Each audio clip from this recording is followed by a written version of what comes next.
L'image les plus fortes de ces derniers jours, elle est extrêmement forte, regardez, c'est la ville de Torez qui est rarement, on a vu, on peut peut-être commencer par l'entendre, c'est le son d'origine de cette vidéo, la destruction intégrale de cette ville. La ville de Maurice Torres.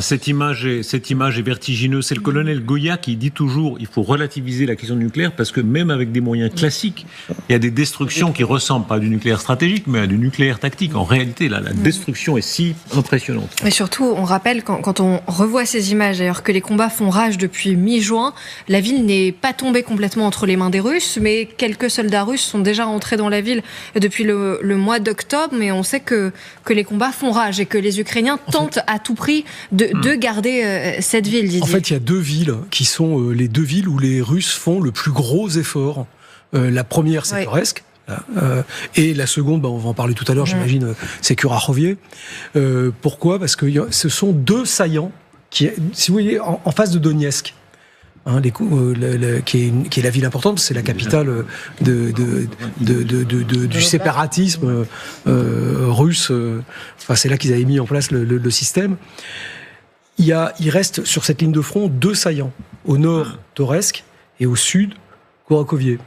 Si les Russes sont en train de prendre Kurachowie et essayent de prendre Toretsk, pourquoi ? Parce que ça leur permettra d'avoir mis la ville de Donetsk à une trentaine de kilomètres à l'arrière, et donc hors d'atteinte des canons d'artillerie longue portée ukrainienne. Donc il y a cet objectif aussi derrière, indépendamment du fait que ce sont des points pour avancer sur l'invasion de l'Ukraine. C'est politiquement important pour eux de dire à la population de Donetsk qu'ils sont là pour les protéger. Un mot simplement chacun de commentaire sur cette image qui est tellement terrible. On se rappelle les images de Grozny pendant la guerre de Tchétchénie, des images évidemment d'Alep, Bakhmout, Mariupol, voilà, sur ce qu'elles évoquent évidemment sur la brutalité de cette guerre à 4 heures d'avion, même pas 3 heures d'avion de Paris. Mais c'est la méthode Grozny, comme vous avez dit, raser complètement la ville par tous les moyens possibles et imaginables. Et ça prouve aussi, et illustre une fois de plus, le mépris de la vie humaine, le mépris colossal de la vie humaine, c'est-à-dire jeter des fagots de vie humaine dans le brasier de la guerre. Donc ça, c'est typiquement russe, il faut le reconnaître. Okay. Malheureusement, donc il y a Pas que russe. Pas que russe, mais enfin, il y a en Irak, ce qui est prouvé. Oui, mais ils étaient formés par les Russes. Il y avait quand même des objectifs stratégiques. Et comme le soulignait Émilie, on se bat toujours dans Torres. Regardez ces images. Là, on va entrer dans les immeubles. Et on voit que dans chaque immeuble, les Ukrainiens doivent nettoyer, comme disent les militaires, chaque étage pour vérifier qu'il n'y a pas des soldats russes, des commandos russes qui continuent à se battre, des snipers notamment, j'imagine.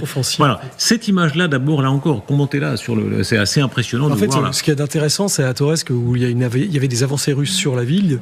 Les Ukrainiens font des contre-offensives pour les en chasser. C'est-à-dire que les Russes essayent de prendre des positions au centre-ville en faisant des colonnes d'infiltration. Ils s'installent dans des maisons qu'ils essayent un peu de fortifier pour tenir, et les Ukrainiens font des contre-attaques, c'est ce qu'on voit là, pour les expulser de ces baraques. Ça rappelle les images de la Seconde Guerre mondiale, dans Stalingrad, etc., où on se bat vraiment immeuble par immeuble. C'est toute la difficulté, la dureté, l'âpreté du combat en localité. Le combat en localité, d'abord, c'est terrible parce que la menace vient de 3 dimensions. Ça peut venir du haut, ça peut venir du bas, évidemment. Donc ça va parce qu'on peut avoir des gars d'un étage à l'autre, on peut avoir des gars dans les sous-sols, ça peut passer vous voyez, regardez, entre un étage à l'autre, à travers les trous dans les murs, on est obligé d'aller chercher. Donc c'est en stress absolu, il faut être tout le temps couvert. Le risque de piégeage est énorme. Ça veut dire qu'il faut utiliser énormément de munitions pour se couvrir, que ça soit de la munition sur les fusils d'assaut, mais aussi sur les grenades. La consommation de grenades dans un combat en localité, c'est énorme. Donc ça veut dire qu'il faut organiser en permanence des capacités de rotation. La sortie des blessés est terrible. dans des distances extrêmement courtes de combat. C'est-à-dire que souvent, on est entre 70-30 mètres jusqu'au corps à corps. On l'a vu récemment avec ces combats au couteau. C'est abrasif, c'est épuisant, ce travail. Et en plus, psychologiquement, vous êtes dans un milieu que normalement vous connaissez comme un havre. C'est là où vous habitez, la ville. C'est là où vous avez des relations sociales. Il y a toujours des gens qui y restent. Et regardez dans quoi vous êtes. C'est-à-dire votre habitat est devenu un piège. Chaque marche est un problème. Les risques de fuite de gaz pourraient faire des explosions. L'électricité, s'il en reste, etc. Enfin, donc, en fait, tout ce que vous connaissez et qui est quelque chose qui, normalement, est normal, rassurant comme environnement, devient un piège. Et vous avez raison de le rappeler, parce qu'il y avait plus de 32 000 habitants avant la guerre dans cette ville. C'est difficile à croire. Et aujourd'hui, il n'en reste qu'une poignée. Environ 1600 habitants. On est justement avec Cyril Amourski. Bonsoir Cyril. Merci d'être avec nous. On le rappelle, vous êtes reporter indépendant franco-russe. Vous êtes allé à Toretsk. C'était au tout début de la guerre en Ukraine et vous avez vu cette ville peu à peu se vider. Oui, tout à fait. Je suis allé à Toretsk en décembre 2022 et un peu plus tard aussi dans les premiers mois de 2023. Et c'est une ville qui était extrêmement importante pour la logistique ukrainienne. C'est une ville où d'ailleurs les gens se disaient, enfin je veux dire les civils qui ne comprenaient pas vraiment la situation encore sur le front, se disaient que c'est étonnant qu'on investisse encore des millions de dollars dans le maintien des routes, dans la reconstruction des routes, dans le goudron, parce qu'en réalité, cette route, elle était extrêmement importante, celle qui passait par Toretsk, qui reliait la ville de New York et le reste du front, pour des questions logistiques, en termes d'approvisionnement militaire, mais aussi pour pouvoir évacuer des militaires qui étaient blessés. Et justement, en 2022, j'ai publié à la fin de l'année, en décembre, une fois de plus, il me semble, un reportage depuis Toretsk, depuis un centre de stabilisation. C'est un endroit où les militaires sont envoyés dans un premier temps avant d'être transportés vers un hôpital qui, lui, se situe dans de grandes villes. Écoutez cette séquence, puisqu'on a vu ces soldats qui nettoient, selon l'expression, les étages les uns après les autres. Il arrive qu'ils tombent sur des soldats russes, ou potentiels soldats russes, et il les force de se rendre.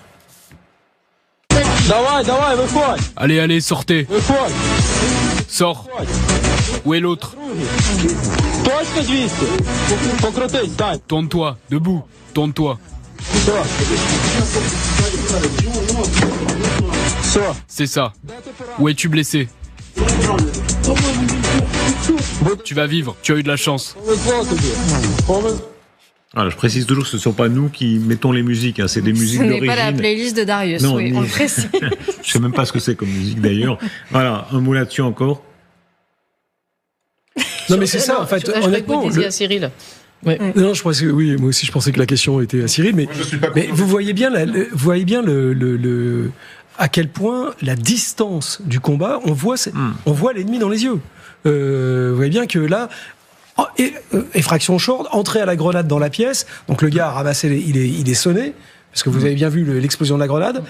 Rafale dedans, ils rentrent, ils vont trouver le gars qui est en face est totalement sonné, mais vous pouvez pas prendre le risque parce que si l'air de rien, vous voyez bien qu'il faut aussi se dégager les portes, donc pour prendre de l'angle avant de rentrer, parce que sinon on risque de se prendre une rafale en rentrant dans la pièce. Donc en fait tout ça est quand même très technique, ce sont des gestes qu'il faut répéter. Là vous voyez aussi qu'ils travaillent avec de l'explosif, ils ont des petits pains d'explosifs. Donc vous voyez, en fait, on est vraiment... vous voyez bien que on dit à la fourchette, mais c'est comme quand il faut aller chercher. C'est comme si on se met dans la tête de ces soldats, Cyril Amourski, vous les avez vus de près, vous avez été presque leur compagnon, pas le compagnon d'armes, parce que vous êtes journaliste, mais enfin évidemment vous êtes aussi en soutien moral de ces personnes. Comment expliquer ce contraste, c'est-à-dire il y a ce courage extraordinaire de ces types qui se battent dans des conditions quand même effroyables, comme on vient de le voir. Et plus tard dans l'émission, on va parler des autres Ukrainiens, ceux qui fuient le combat, ceux qui ont déserté la brigade Anne de Kiev en grand nombre, qui est une affaire très pénible que les Ukrainiens d'ailleurs reconnaissent aujourd'hui. Comment expliquer ces deux Ukraines qui coexistent ?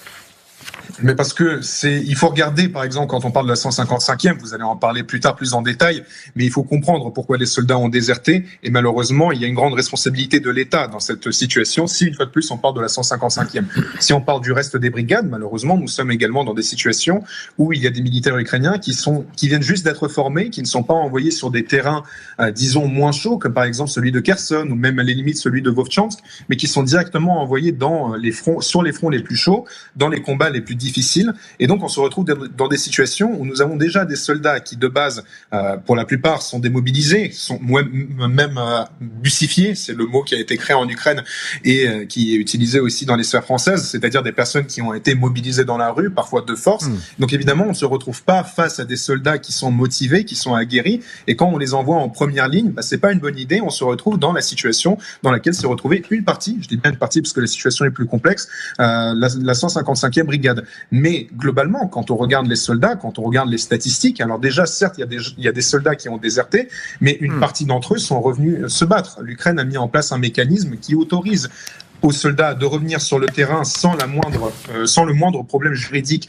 sans les moindres poursuites, si le soldat décide de revenir sur le terrain. Donc il y a une grande partie des soldats qui ont décidé de faire ça, et pour les autres, de toute façon, pour la quasi-intégralité en réalité de l'armée ukrainienne, les choses n'ont pas changé, les mesures sont toujours les mêmes, ils continuent à se battre, les conditions sont très difficiles, et si aujourd'hui la bataille de Toretsk, la bataille de Pokrovsk, c'est très important, c'est parce que l'Ukraine aujourd'hui ne possède quasiment plus aucune de ses centrales à charbon, et la plupart d'entre elles, 80%, se situent dans le Donbass. Si l'Ukraine aujourd'hui perd les villes de Toretsk, les villes de Kurakhove, les villes de Pokrovsk, cela va avoir un impact considérable sur l'économie ukrainienne, sur ses ressources naturelles. Donc le combat continue. Cyril, parlons-en puisque vous introduisez ça, cette ville de Kurakhove. Arrivons-y puisque c'est cette ville, c'est cet autre théâtre de combat. Et vous le dites, n'est-ce pas, il y a dans ce sous-sol, notamment dans le sous-sol de cette région de l'Ukraine, des matières premières extrêmement importantes. Catherine Gentil, expliquez bien ça. Oui, c'est-à-dire que concernant Kurakhove, là, cette ville que les Russes disent avoir pris, et sur certains médias ukrainiens, ils confirment. Pas les responsables militaires ukrainiens ni le pouvoir politique ukrainien, mais certains médias, oui.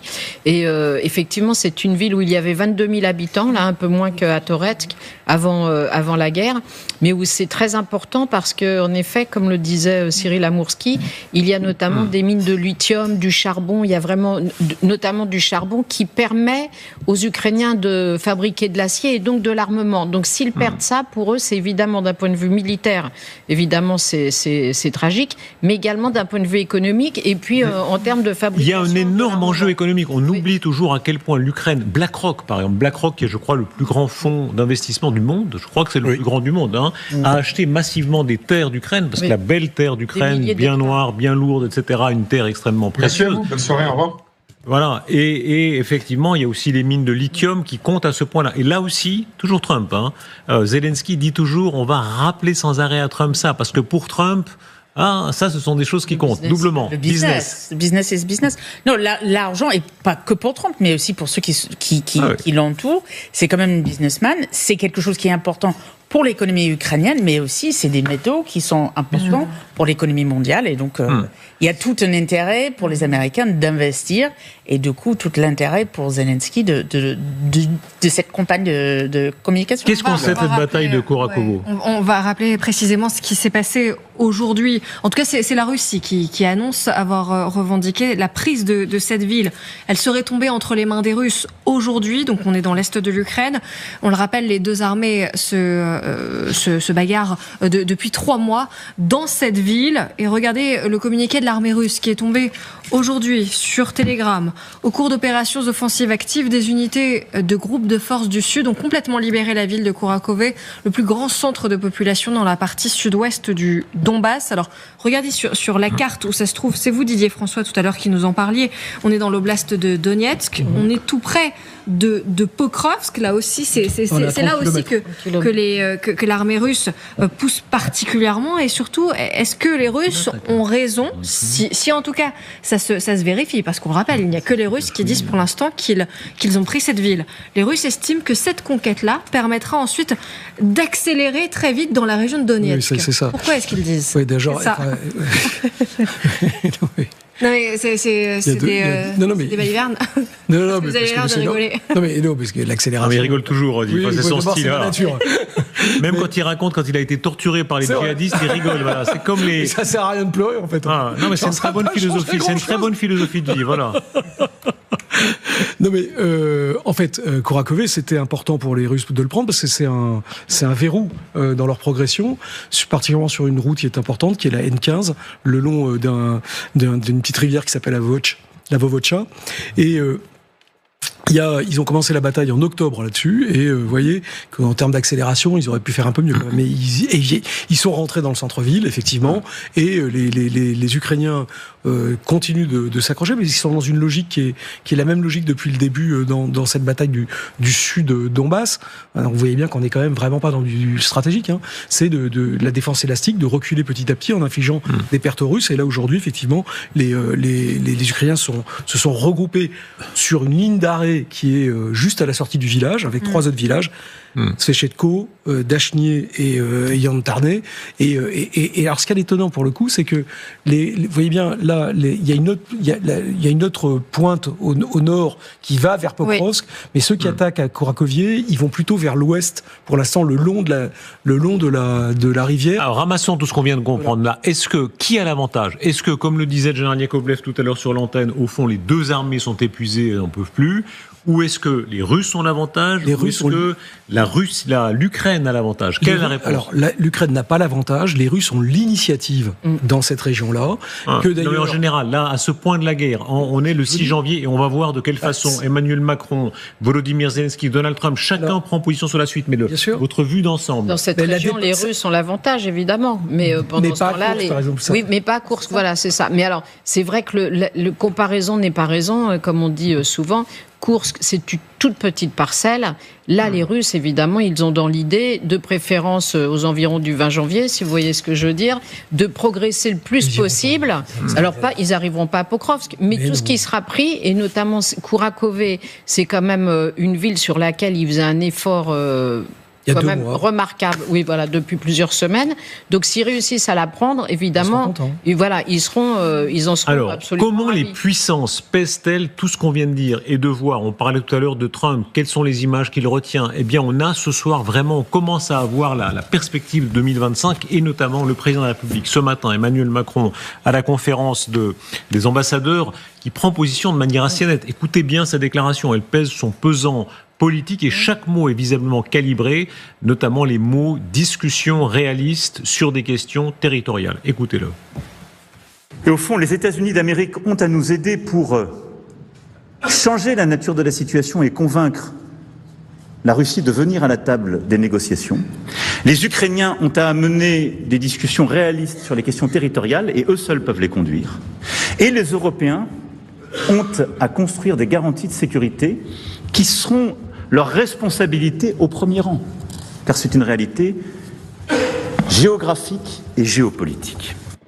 Voilà, cette déclaration. Qu'est-ce qui est en train de se passer quand le président de la République française dit il va falloir faire des discussions réalistes sur des questions territoriales? On peut regretter qu'il utilise un vocabulaire que les Russes ont utilisé très très tôt dans la guerre, qui était de dire il faudra tenir compte des nouvelles réalités territoriales. J'aurais aimé qu'il essaye de contourner un peu cette formule. Il ne l'a pas fait. Ça vous a rappelé les termes de Vladimir Poutine. Des Russes. Et puis il n'a absolument pas fait, il n'a fait aucune demande sur un retrait russe des territoires qu'ils occupent. Donc effectivement, c'est un changement de pied, et un changement de pied assez curieux qui ne reflète pas la grandeur de